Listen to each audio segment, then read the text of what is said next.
Hey, what's up guys? This is Anthony from Anthony's Customs, and for this review, we are looking at the Robot Damashii, or the Robot Spirits Side HM number 167 Heavy Metal AUGE. Now, I'm pretty sure that's how you pronounce the name based on my rusty Japanese, but I'm not sure. I never watched the show, so I'm not positive how to pronounce that. But you guys will know the name if you're familiar with the character, and if you're not, then it doesn't matter.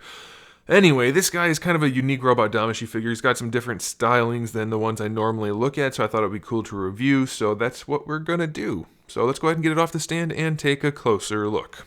This guy stands just about 17 centimeters, right around there, which makes him just about 6.5 inches to the top of his head. The shoulder pads go up a little bit higher, and in fact they can go even a little bit higher than that, but that's good enough for general purposes. Let's talk about the accessories before we get into the rest of the figure. He has the 2 fist hands that come on him in the package, 2 normal gripping hands, 1 kind of larger gripping hand, 1 secondary hand, and 2 relaxed hands. To go with those hands, we have a few different beam sword hilts. We have 4 normal ones and 1 double, and then we have 4 different beam sword blades or beams. We have the 2 long ones and the 2 short ones.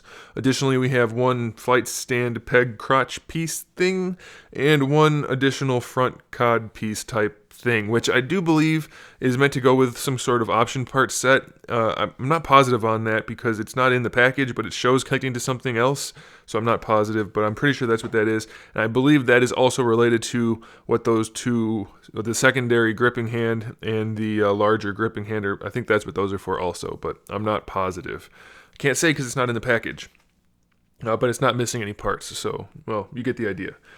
Anyway, this guy's pretty cool looking. He's got a lot of gold metallic on him. I do not personally care for the design in general, just because I don't like the whole brown and gold combo, but I could definitely see why other people would. So it's kind of a nice, unique design in terms of mecha.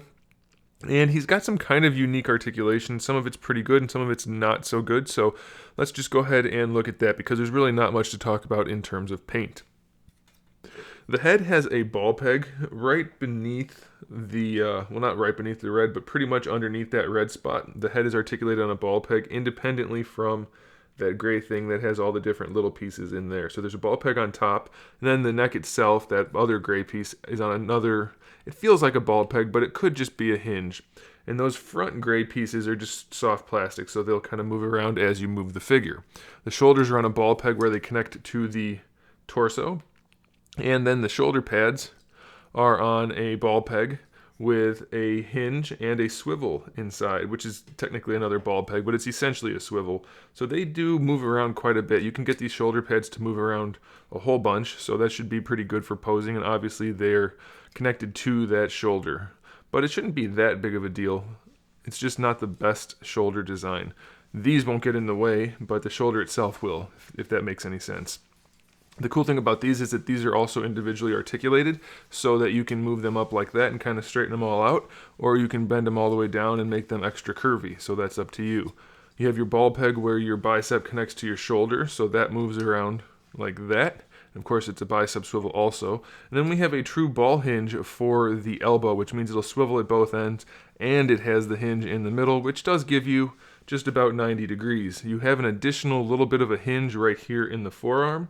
Not sure what that's good for. It's kind of weird looking, but it is there. And then you have, for the wrists themselves, just your standard little tiny ball peg. Pretty much standard for the Robot Damashii figures, most of them anyway.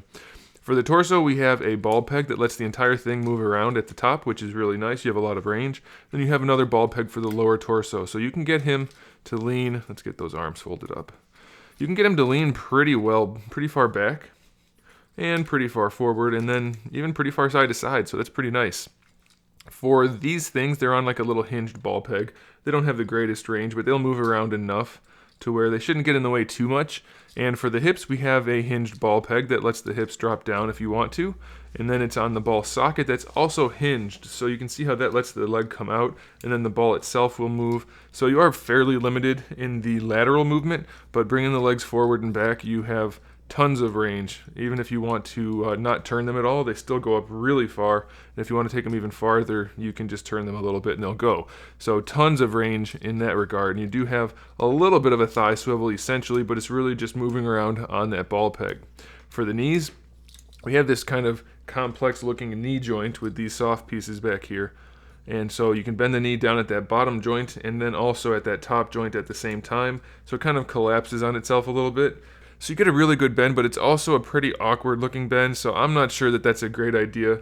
It's functional, but it's just kind of weird looking. So I'm not a huge fan. But maybe that's accurate to the show. And if it is, then that's fine. But it looks very odd if it's not.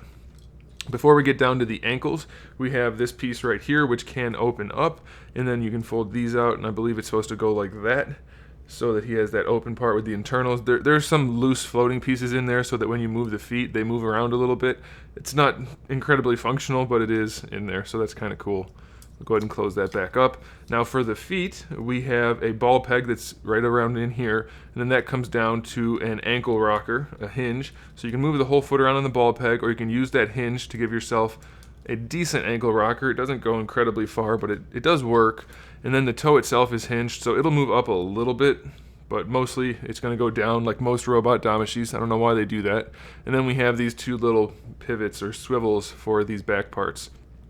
So it's not an incredibly involved figure, but it's not bad. Most of it's fairly functional, looks pretty good. The metallic gold is nice. The molded brown is uniform. It's just brown, so I don't care for it. But, you know, I can't complain. It's a pretty solid figure, and it's got all the beam swords and hands and stuff. So I like it. I think it's pretty cool. And I think if you guys have any connection to this particular mecha, then I think you'll probably like it too. If you don't, then you're probably going to be like me and just not really interested in it, but it's still a decent figure. So there you go. Thanks for watching, guys. If you enjoyed the video, make sure you give it a thumbs up. I do appreciate that. And if you haven't yet, make sure you subscribe. I have new videos up every single day. We talk about movies, TV shows, video games, action figures, all kinds of fun stuff. And make sure you click that little bell so you can get notifications for the channel. So thanks again for watching, guys. And in the meantime, keep collecting.